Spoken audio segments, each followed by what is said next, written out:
Good morning, everyone. It's a pleasure to be back. And this morning, we are going to deal with two very important chapters in the book of Exodus, chapters 19 and 20. Very lengthy, but we won't be dealing with it in a very detailed way, but at least to capture the essence of what the two chapters are telling us.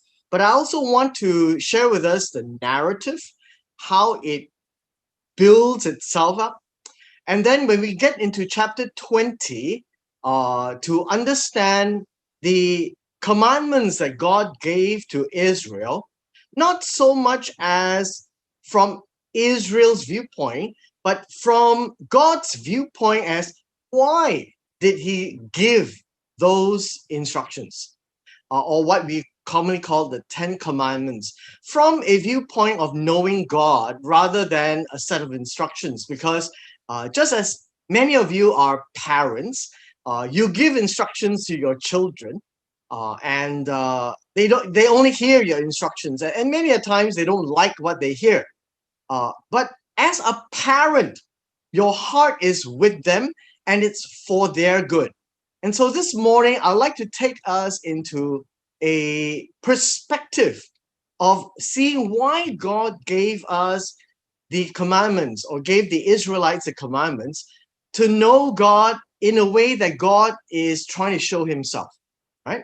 So in chapter 19, we see very clearly that it was the third month after they had gone out of the land of Egypt, which means that when they left Exodus chapter 13, they had the death of the firstborn. The angel of the Lord came by and destroyed all the firstborn of men and animals in houses where they didn't have the blood. Now, 3 months have come by after they left Egypt. And on the same day, they appeared in the wilderness of Sinai, or Sinai as we call it. After leaving Rephidim, they camped there before the mountain. And that's the scenario I think we all need to remember. And the scenario of the mountain would be Mount Horeb, or Mount Sinai, as we commonly know. So the Israelites were encamped around the plains, the wilderness, where the mountain of the Lord is. Now, in verse 3 and a number of these verses, you find something really interesting, and it kind of embarrasses me, because you find that Moses is not very young at this age, presumably at least 80 and above. And he goes up the mountain, comes down the mountain, goes up the mountain, comes down the mountain, as if nothing happened to him. I found that when I climb up the mountain once, I probably is half dead coming down. And he is really fit. And something has happened to Moses, because he goes up, and you find all these words are important because it's geographical. He goes up, he comes down. He goes up, he comes down. But when he goes up to God, and God calls him from the mountain. Now, this whole picture of God calling Moses from the mountain is like this.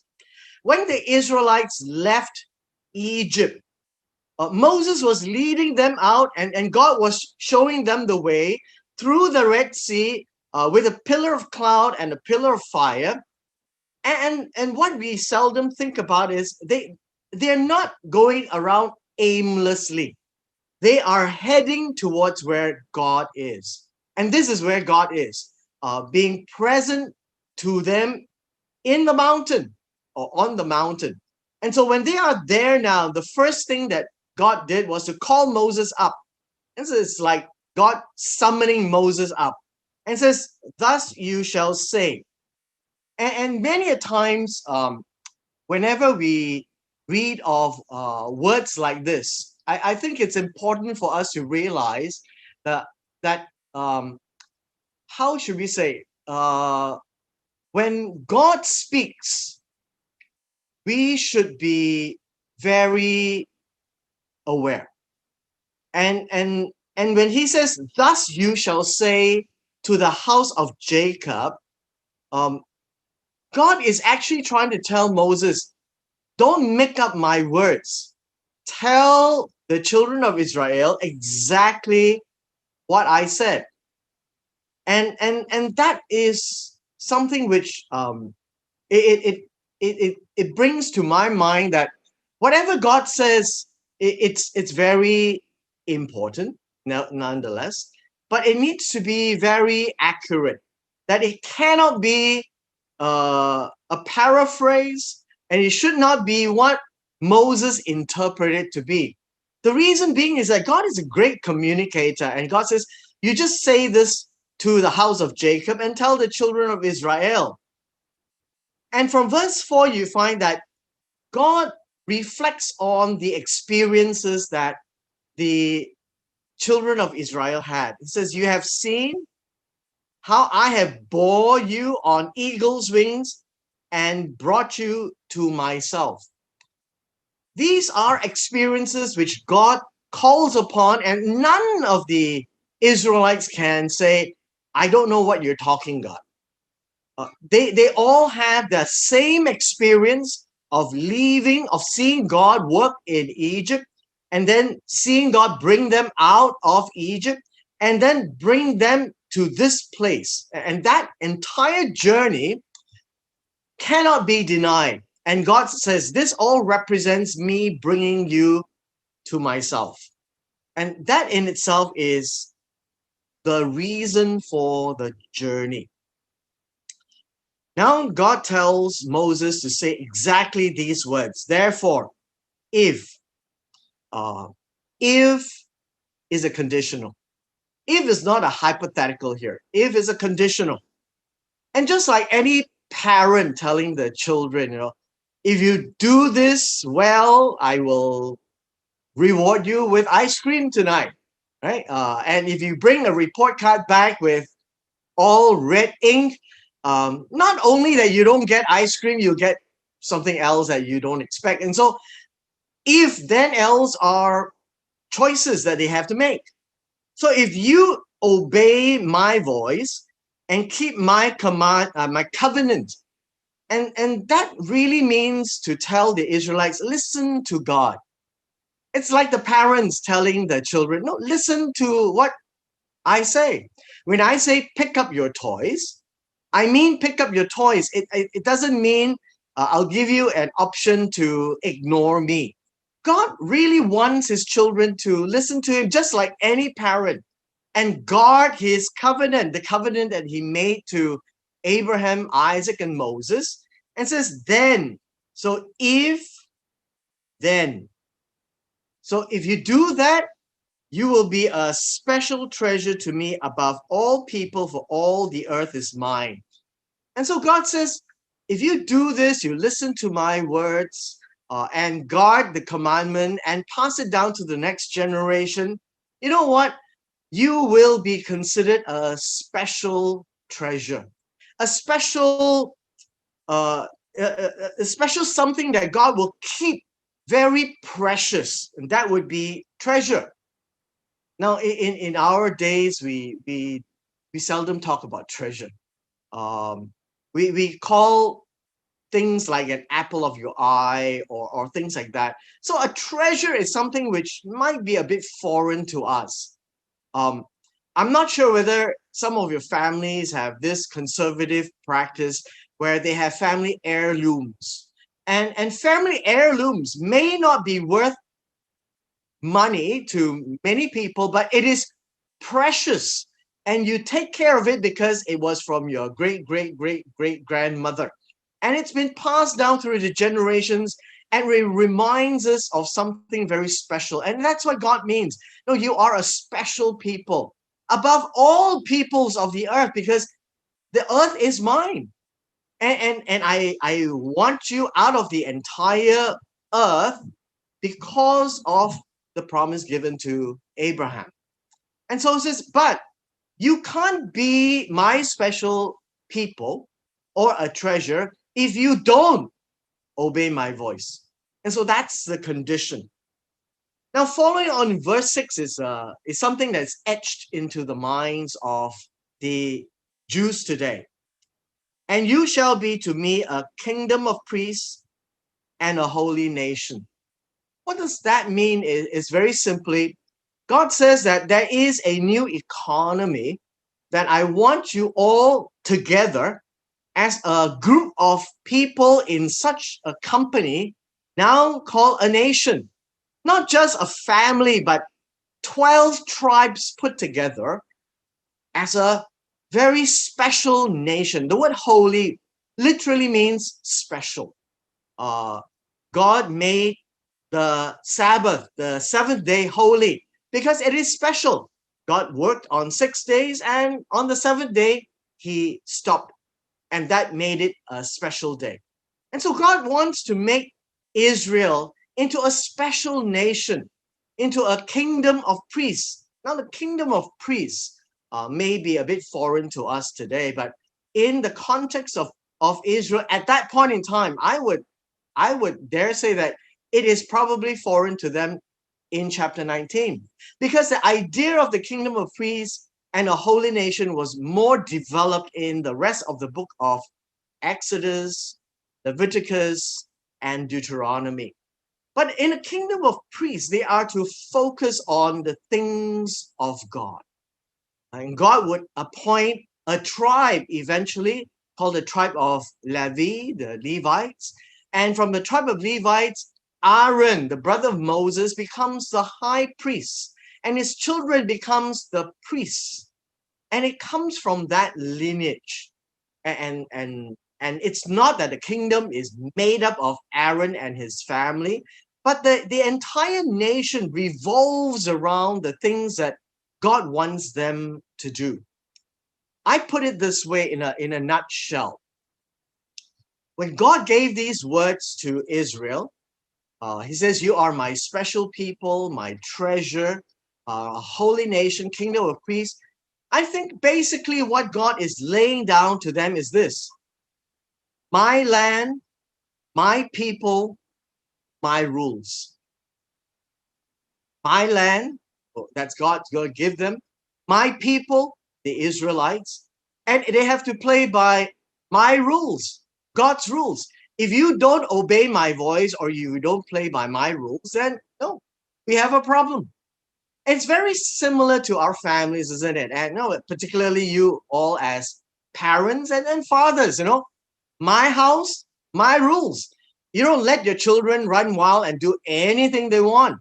And that's basically how God has said it. I've taken you out of Egypt. I've brought you to this place. I'm going to lead you into the land. So my people, my land, my rules. If you don't like my rules, you cannot stay in the land and you cannot be my people. And so as children that belongs to you in your house, they are to obey the parents. And so God makes it very clear there.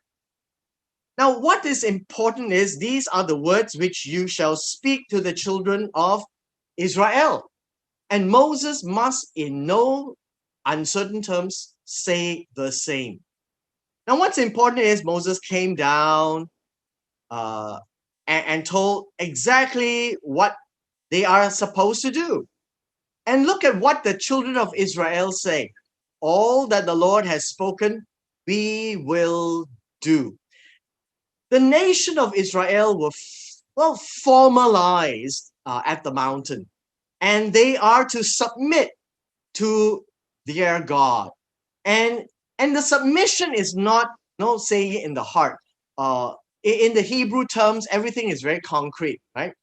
Just like when we have a wedding ceremony, you never say, repeat after me in your heart. You always say repeat so that the people can hear. And when somebody says, I do, well, you want to put the mic right next to the mouth, right? So that everyone can hear. It's not that I said it in my heart. And this is a witness and a testimony before God because it's all very visual. So they all said, everything that the Lord Jehovah has said through you, Moses, we will do just that. And that really pleased God. And I think for us today, as a takeaway, if we forget everything, is that we need to find out what God has told us to do. And we just go and do it, because if we belong to God and we consider ourselves God's people, God's rules. And then you see, right in the same verse, Moses brought the words of the people back to the Lord. What does that mean? Moses went up the mountain again. So you would see a few of these, right? Up the mountain, down the mountain, up the mountain, down the mountain. So don't miss out on all this, because every time he goes back down to say what God tells him to say, the people responded and he goes back up to God. And then God says, behold, I come to you in a thick cloud, and that I will speak with you and everything. And then Moses told the words of the people to the Lord, and Moses reported. And then he says all these things, that you take heed, don't come near the mountain. And this really tells them to come nearer to God, because God wants to show himself to them. Now, this is a very important element. I think it's the first time and probably the only time that God says, come nearer, come nearer. I want to show you who I am. And it's not a trickery. It is really God wanting to show them, but God doesn't show his face, but God shows his very presence. And so Moses went down. You see, he went up, he came down, he went up, he came down again. And he says, now prepare yourselves.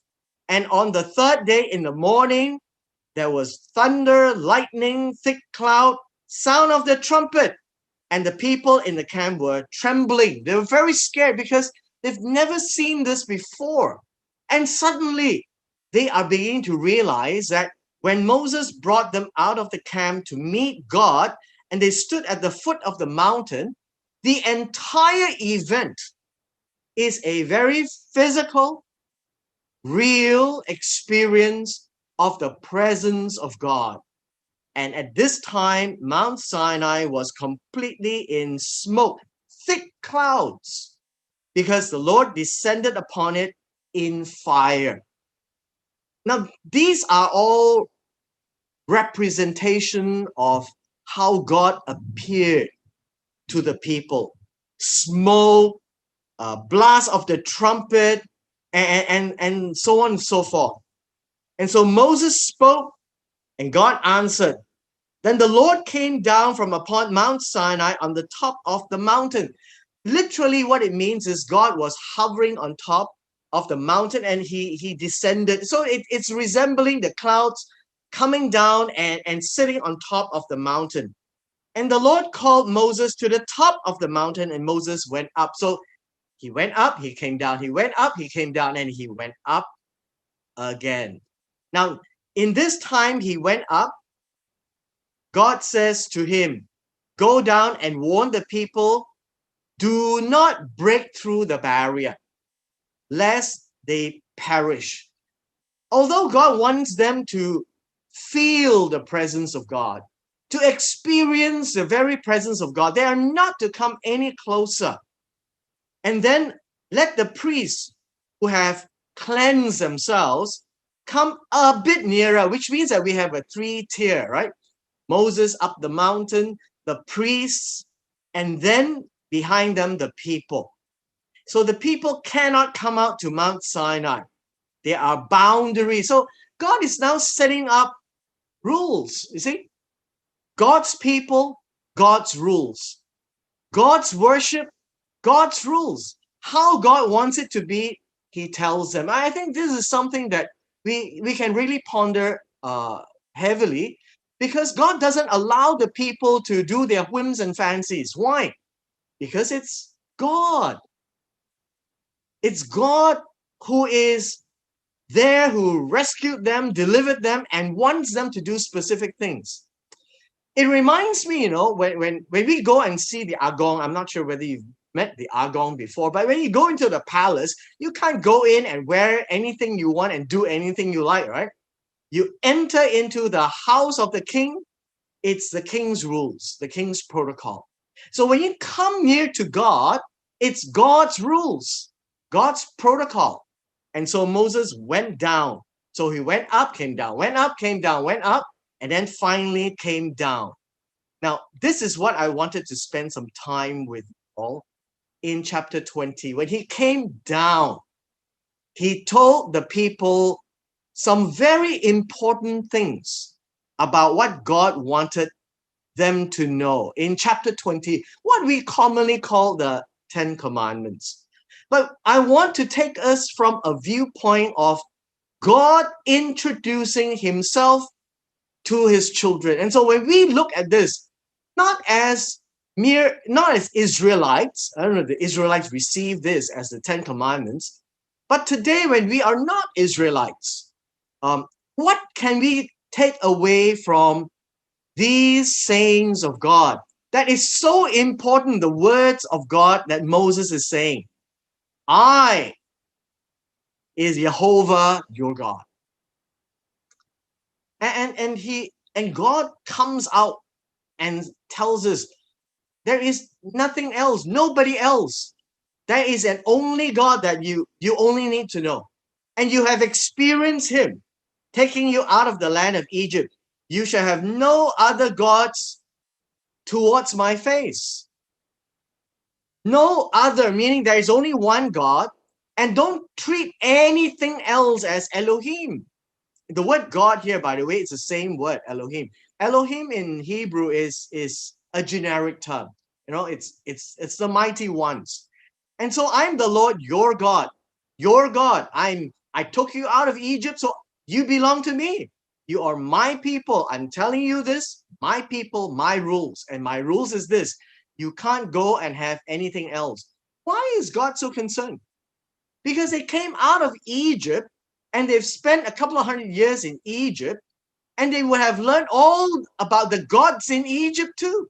And God says, don't bring any of those things out, because that is not God. I am the God. So all of them have been defeated in Egypt. Leave them there.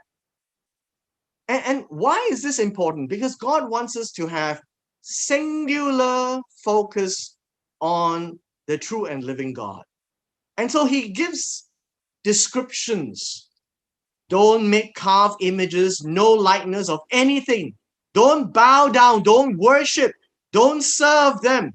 Because God knows when man looks at a God, man wants to serve a God. We can see that all around us in our community. Nobody just believes in a God. People will do what the gods and the priests will say about the God. And so God says, don't even try. God says, I am the only one. The only one.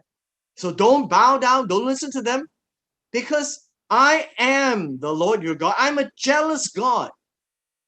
And that's a very strange term in the English, but the word kana literally means that, God is a very protective God.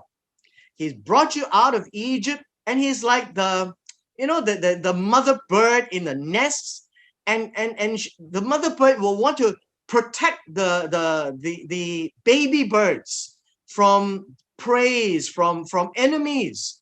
And God says, I am a jealous God.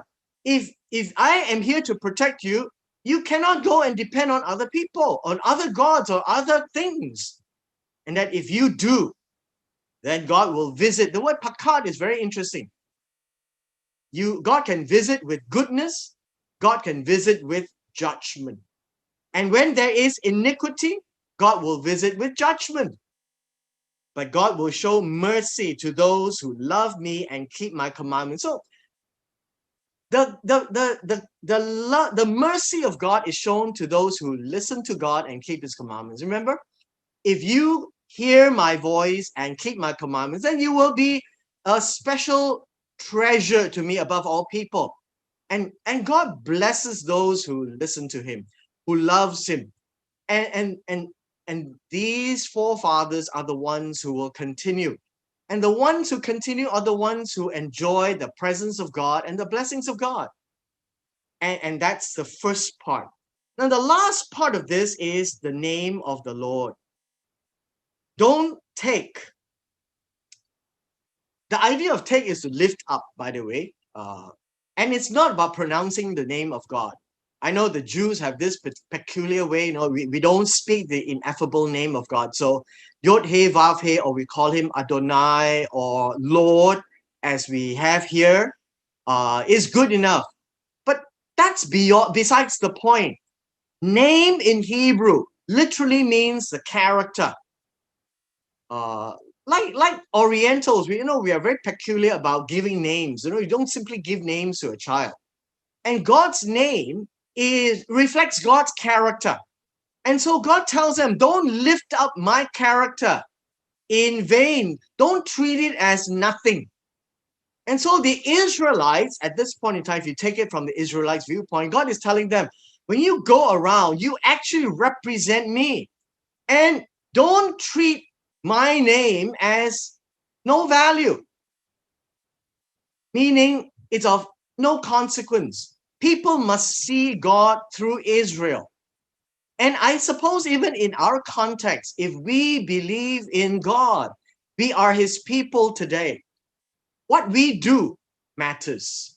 And we should not reflect God in a negative and bad way. And hence, this is very, very important that God will not hold him guiltless. It's a double negation. God will hold him guilty if we mistreat the character of God, if we misrepresent the character of God. So what is God telling us is this, that God must be special as well. When God treats Israel special, Israel is supposed to treat God special. If we have a relationship with God, we also want to treat God special because God will bless us in a special way. And then he says, remember. Remember is to bring to mind. Why? Because I guess in our normal course of life, even in the normal course of the Israelites' life, when you get busy, you tend to forget. And so remember means to bring back to mind. The Sabbath day, the seventh day, keep it special. The word holy literally means special. What does it mean special? 6 days you work, you do all your occupation, you're busy. But the seventh day is the rest of God. So don't do any work. And not only you, everybody in your household. Why? Because it reflects on God's instructions for mankind.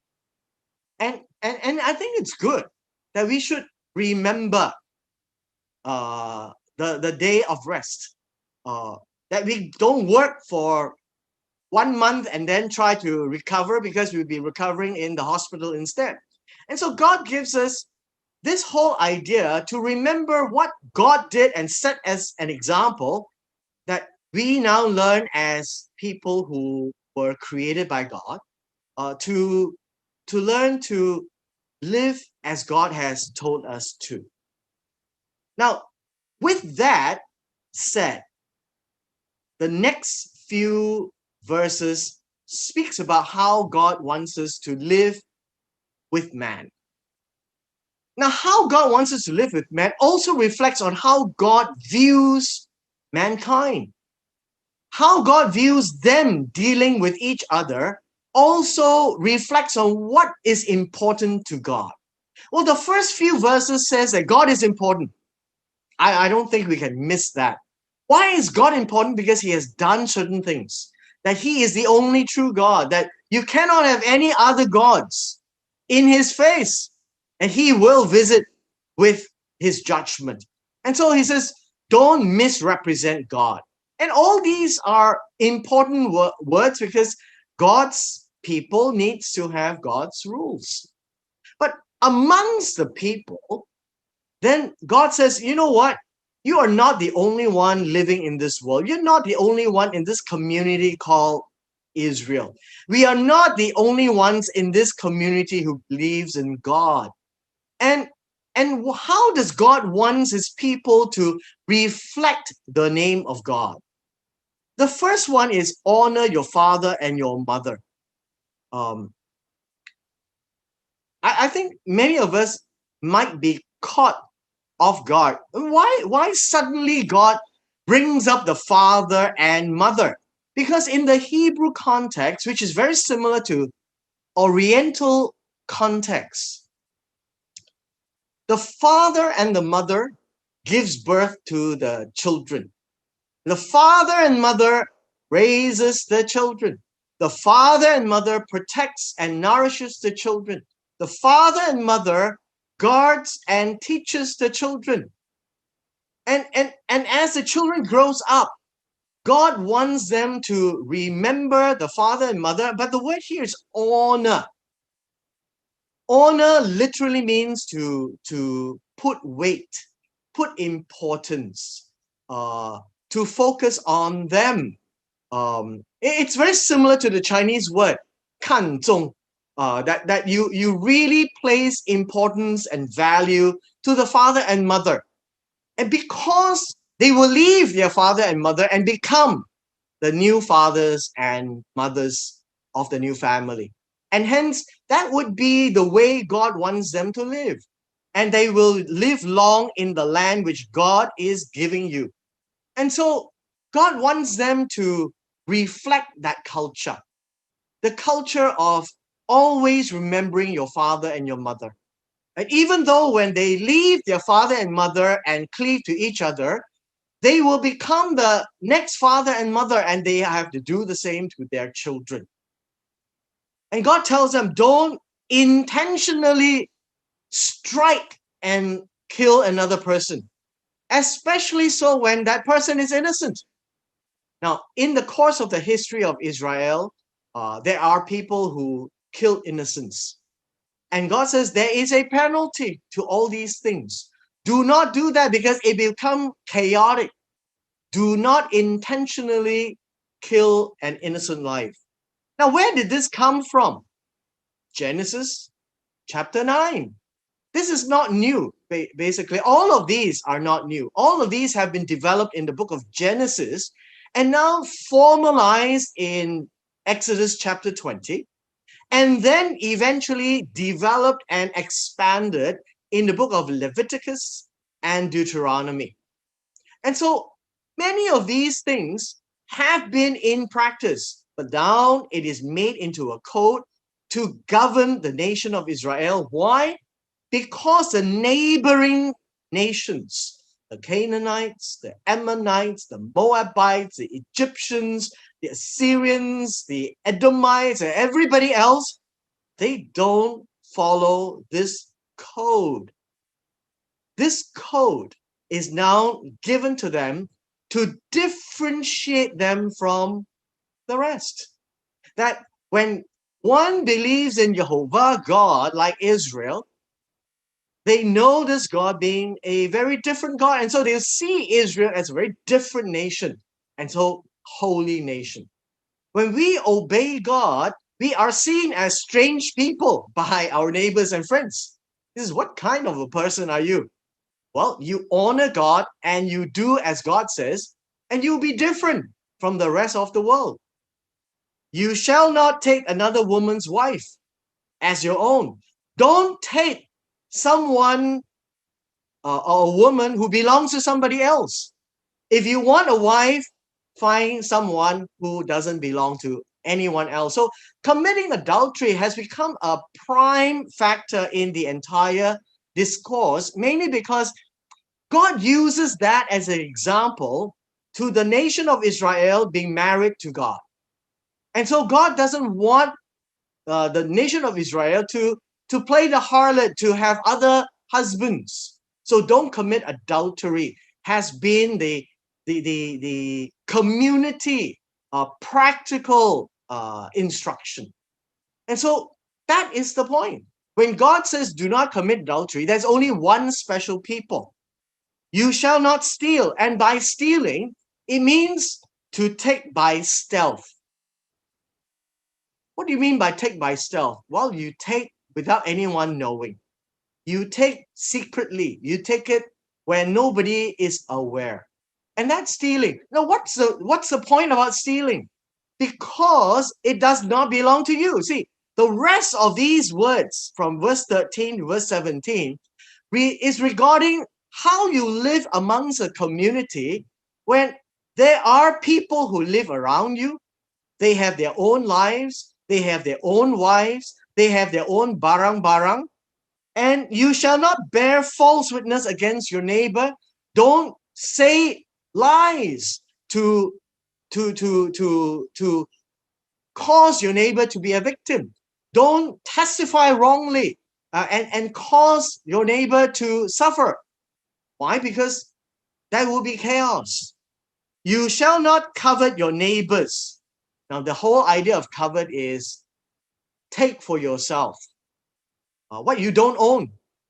So your neighbor's house, your neighbor's wife, your neighbor's male servant, female servant, his ox, his donkey. Now, in those days, ox and donkeys are very price worthy. They can be traded. That's how they count wealth. Not anything that is your neighbor's. Why? As a general principle, what doesn't belong to you?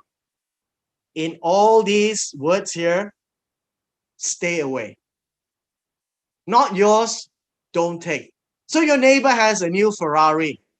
Not yours. Be happy for him. Your neighbor has many oxen and donkeys. Be grateful. But don't covet. Don't go and steal his sheep just because you don't have one. And that is how God wants the people to reflect God. God is an honest God. God is a faithful God. God is a just God. God doesn't tell lies. God doesn't take what doesn't belong to him. God is protective of what belongs to him. And hence, what doesn't belong to you, stay away. And so in the 10 commandments, it's about knowing God. It's not about the rules, by the way. The rules is a consequence. If you don't know God, all these rules mean nothing, isn't it? God doesn't give the 10 commandments to the Moabites or to the Amalekites or to the Ammonites or to the Edomites. Why? Because they are not his special people. If they are not his special people, these words have no meaning. God will not show himself to them. And so Exodus 19, God shows himself that this is what I'm telling you. I'm real. And so Exodus 20, I'm telling you what I am. This is my character. So represent me in this nation properly. So a takeaway would be know God. I think we should know God more than just the word G-O-D, right? We should not invent the character of God. And so the Bible gives us how God works, what God says about himself and what he did. And all of those narrative is supposed to give us a clear picture of God. And hence in chapter 19, God is real. Chapter 20, God wants us to know him and then live the life that is real of God. And hence it is not, I do A, B, C, I don't do D, E, F. All of these have no meaning because it becomes very legalistic. And so when you are in your own house and when you tell your children, don't leave your toys running around, lying around, you don't want to step on them. Is that a law? No, that's your instruction. That's what you want. You want a very well-organized home. You don't want a chaotic home. You want your children to listen to you because you want to organize the home. You want what is best for your children. So you give them a lot of commands and instructions. And of course, when they don't listen to you, well, out comes the rotan, right? For those of you who are more conservative in the traditional way, and the rod will come out. Why? Because there is judgment for malpractice or where you don't listen to God. Well, that's what God is saying here. I want you to listen to me. Know me. Know who I am. Know what I will do. How I will do well for you and how I will do not so good for you. And in your life, you live with each other and stay away from each other's possessions because you don't want other people to take your possessions. And so everyone will be guarding their own possessions jealously, like God is going to guard his people jealously. And so when everything of these rules of God is obeyed, when your children listens to all your rules and your good intentions and appreciate it as a good father and a good mother, not because you are a militant father and mother that you gave the children 200 rules and you nail it to the wall. You give your children rules so that they appreciate you as a father and mother. And so God gives all these rules to his children, Israel, at this point in time, is to appreciate God as their God. Nothing more. And so it is a natural consequence. If you know God this way, you will want to do it. And so if your children loves your father, the father and the mother, they will want to listen to the father and mother. Now, obviously, in a family, you would get uh, some of them a bit more obstinate, right? A bit more difficult. And so you would have to spend time to teach them a bit more and show them what judgment is all about. Well, that's what God will do eventually. But for the most part, those who are faithful, God will deal with them well. And when those who do not love God, God will deal with them separately. And that, in a nutshell, is what I wanted to share with you about God.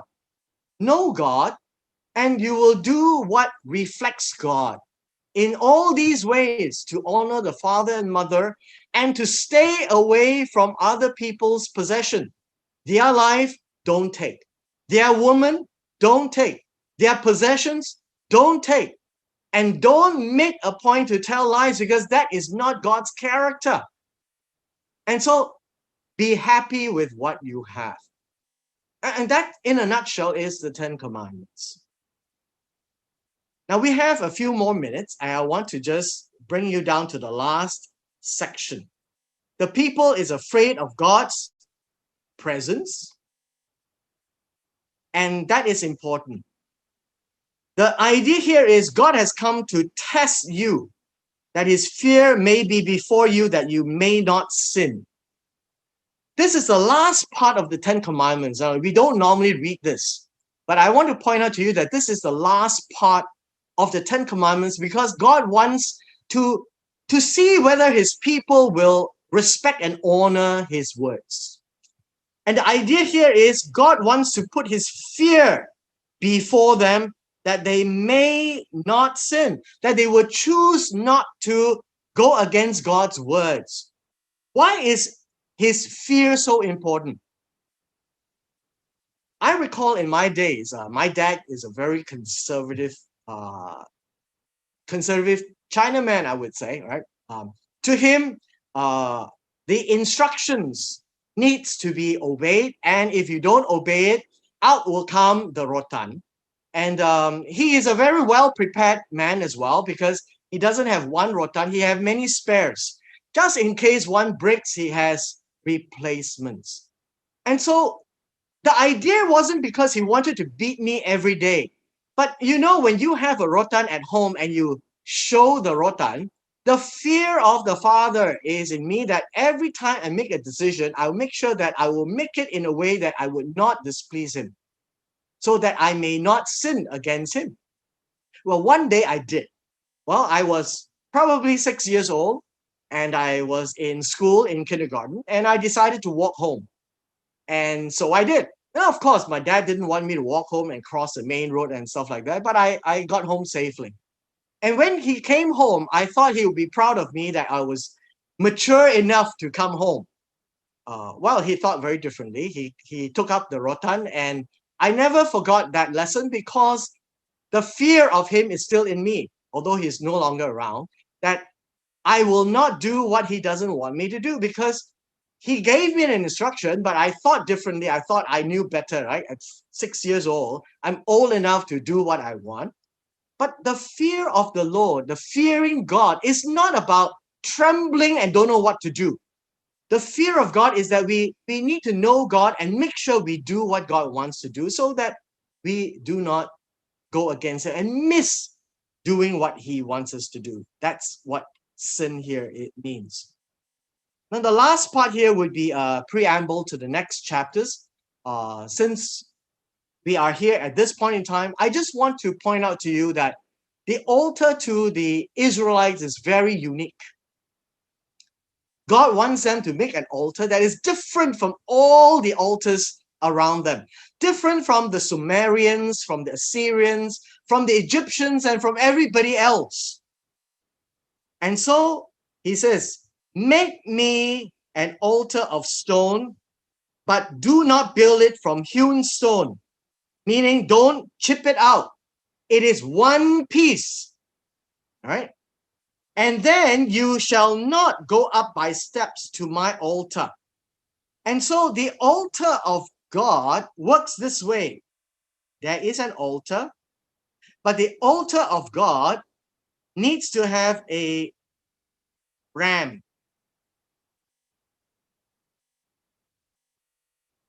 The only altar in the entire region is the altar of God to the Israelites, and it's different because it doesn't have steps.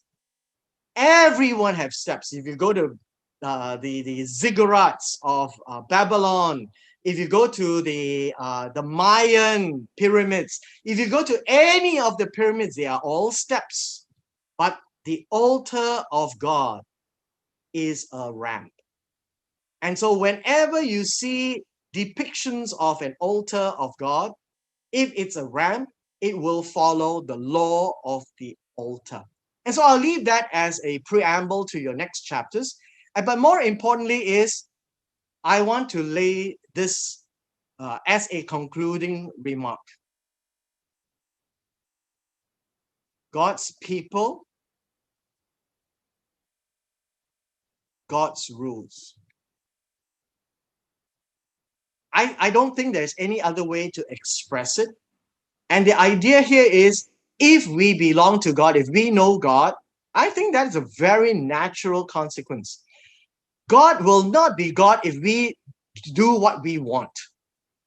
And God is God because we reflect God well in what he tells us. So it is important that as a people of God, if we say we know God, we reflect God's character.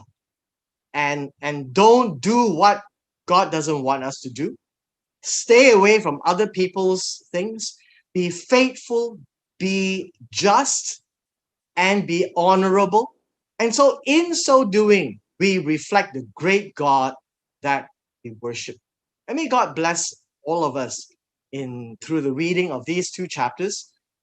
As God's people, we will follow God's rules. As children in your house, your children must follow your rules. You can't say, oh, my neighbor uncle can do that. Why can't I do it here?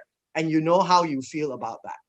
And so with that, may God bless all of us as we learn to walk and continue this journey with him. God bless us all.